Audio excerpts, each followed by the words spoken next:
wabarakatuh. Sawadee tegun. Semuanya, apa kabar? Apakah masih semangat?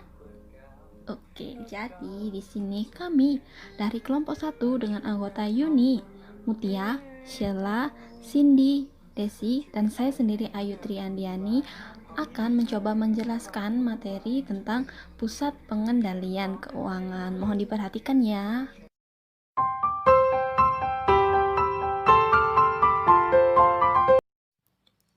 Pada bab ketujuh ini ada 6 pokok sub pembahasan yang akan kita bahas.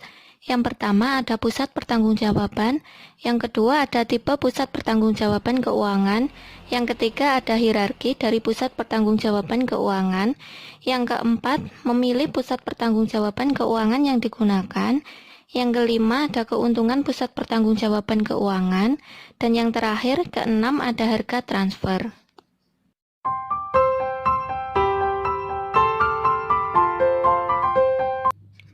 Pada slide berikutnya, langsung saja pada sub pembahasan yang pertama, yaitu ada pusat pertanggungjawaban.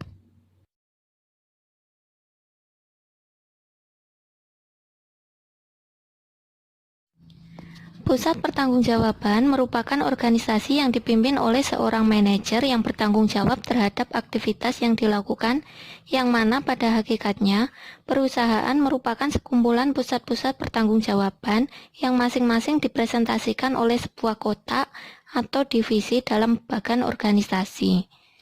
Pusat pertanggungjawaban muncul guna mewujudkan satu atau lebih tujuan yang disebut objektif atau tujuan jangka pendek.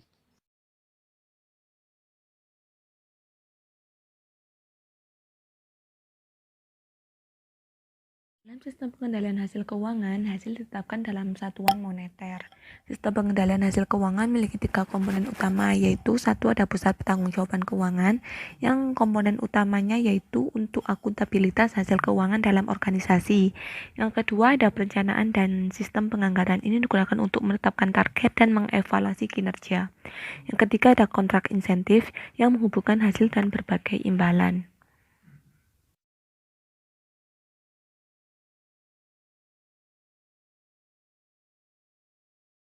Selanjutnya akan dijelaskan mengenai tentang jenis pusat pengendalian keuangan.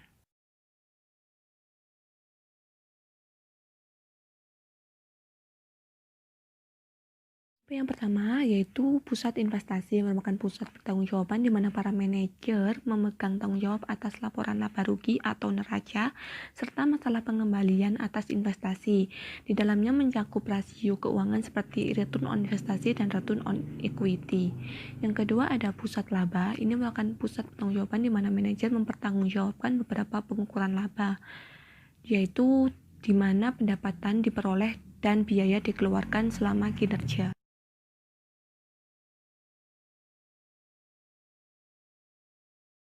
Tipe atau jenis 3. Pusat pendapatan merupakan pusat pertanggungjawaban di mana manajer memegang tanggung jawab untuk menghasilkan pendapatan yang merupakan ukuran output keuangan. 4. Pusat biaya atau beban merupakan pusat pertanggungjawaban di mana manajer memegang tanggung jawab untuk beberapa unsur biaya.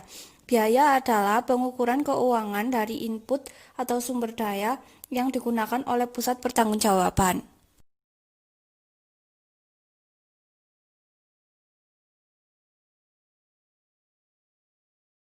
3. Hierarki dari pusat pertanggungjawaban keuangan.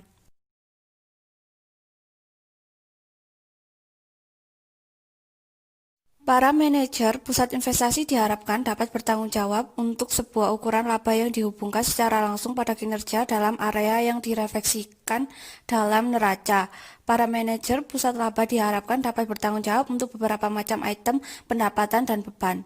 Para manajer pusat pendapatan dan biaya diharapkan dapat bertanggung jawab untuk satu atau beberapa macam item laporan laba rugi.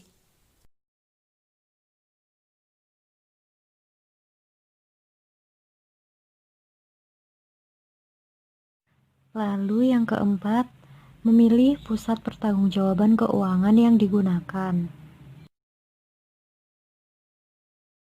Pertanyaan penting untuk dijawab adalah para manajer mana yang seharusnya diharapkan dapat bertanggung jawab untuk macam-macam item spesifik laporan keuangan. Pilihan ini jelas penting karena mereka mempengaruhi perilaku di mana para manajer memberikan perhatian untuk ukuran-ukuran di mana mereka diharapkan dapat bertanggung jawab. Dari sudut perilaku, jawaban dasar untuk pertanyaan di atas adalah secara relatif terang-terangan mengharapkan para manajer dapat bertanggung jawab untuk macam-macam item yang diharapkan mereka berikan perhatiannya.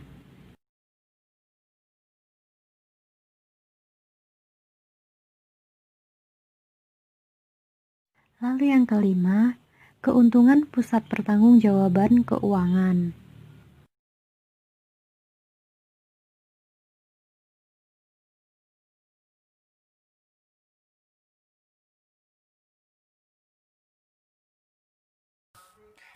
Tujuan keuangan sangat berpengaruh pada perusahaan yang berorientasi laba. Laba dan arus kas menentukan kelangsungan hidup perusahaan.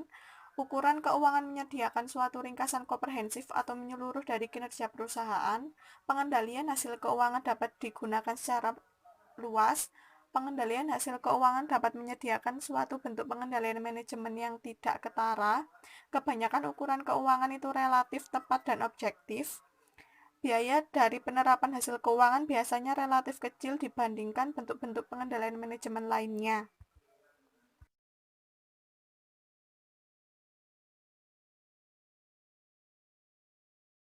Poin 6. Harga transfer.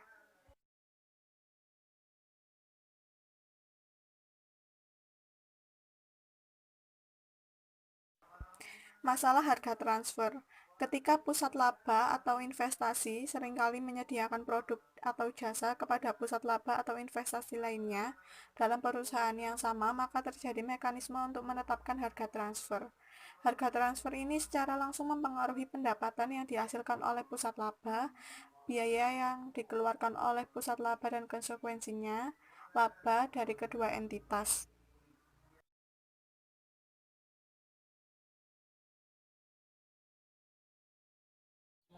Selanjutnya, untuk alternatif harga transfer. Yang pertama, yaitu harga transfer berdasarkan harga pasar. Yang kedua, harga transfer berdasarkan biaya marginal. Yang ketiga, harga transfer berdasarkan biaya penuh. Yang keempat, harga transfer biaya penuh ditambah markup. Dan yang terakhir ada harga transfer negosiasi.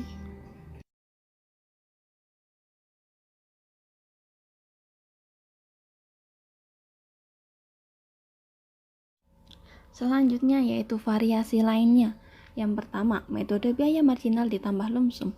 Biaya lump sum ini dirancang untuk mengkompensasi pusat laba penjual untuk mengikat beberapa kapasitas tetap untuk memproduksi produk yang ditransfer secara internal. Masalah utama dengan metode ini adalah bahwa para manajer yang dilibatkan harus menentukan terlebih dahulu biaya lump sum berdasarkan perkiraan kapasitas yang setiap pelanggan internal akan menentukan periode yang akan datang seterusnya.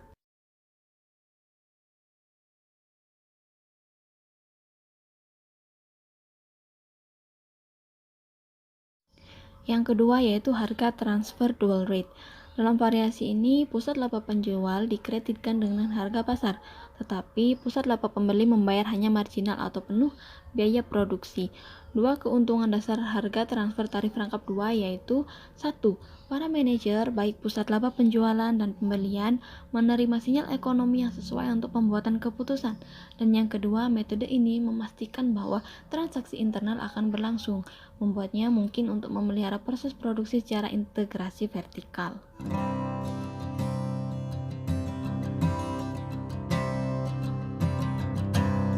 Oke, sekian penjelasan dari kelompok kami.